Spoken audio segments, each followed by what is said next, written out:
Assalamualaikum warahmatullahi wabarakatuh. Saya akan menjawab pertanyaan nomor 1 soal diskusi.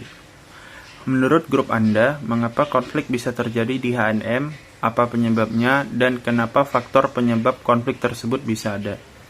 Menurut kelompok kami, konflik yang terjadi dikarenakan banyaknya karyawan yang keluar dan masuk silih berganti, menyebabkan adanya kesinggungan antar karyawan, dan kurang puas terhadap pekerjaan di H&M tersebut. Fenomena banyaknya karyawan yang baru masuk dan keluar berganti mengakibatkan karyawan harus beradaptasi terus-menerus, dan ini yang menyebabkan penurunan produktivitas. Selain itu, ada juga karyawan yang banyak mengalami masalah pribadi di luar pekerjaannya dan membawanya ke dalam pekerjaan, membuat konflik antar karyawan dan kesinggungan antar karyawan ataupun kepada atasan dapat terjadi.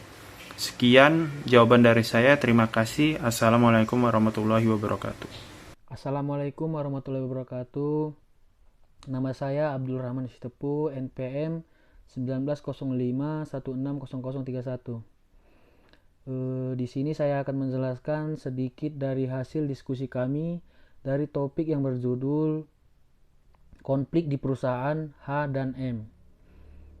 Di sini saya akan menjelaskan tentang hubungan dari masalah pribadi, konflik dengan penjualan di perusahaan H dan M. Sebelumnya sudah dijelaskan oleh teman kami mengapa konflik ini bisa terjadi dan penyebab dari konflik ini terjadi di perusahaan H dan M. Nah, salah satu penyebab dari konflik ini bukan dari dalam perusahaan, melainkan dari luar perusahaan, yaitu banyaknya karyawan yang mengalami masalah pribadi di luar pekerjaannya. Seringkali mereka membawa masalah pribadinya ke dalam pekerjaannya. Nah, di sini adalah suatu konflik yang mereka bawa dari luar, yaitu masalah pribadi mereka bertemu dengan konflik-konflik yang ada di dalam perusahaan. Ini akan sangat mengganggu dari pekerjaan mereka. Dan mereka tidak akan fokus terhadap apa yang mereka kerjakan dan tanggung jawab sebagai karyawan. Dari konflik yang terjadi pada perusahaan H dan M, ini akan sangat berdampak negatif terhadap perusahaan. Perusahaan akan mengalami kerugian, bahkan bisa mengalami kebangkrutan kalau konflik ini terjadi pada perusahaan terus berlanjut itu. Artinya kalau konflik ini tidak segera ditindaklanjuti oleh perusahaan,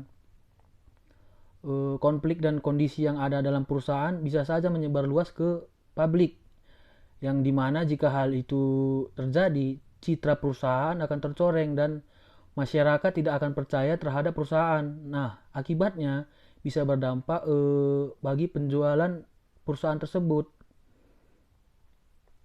Nah, mungkin itu saja penjelasan dari saya tentang hubungan masalah pribadi, konflik dengan penjualan perusahaan. Selanjutnya mungkin akan dijelaskan oleh teman kami. Lebih kurangnya saya mohon maaf. Assalamualaikum warahmatullahi wabarakatuh. Assalamualaikum warahmatullahi wabarakatuh.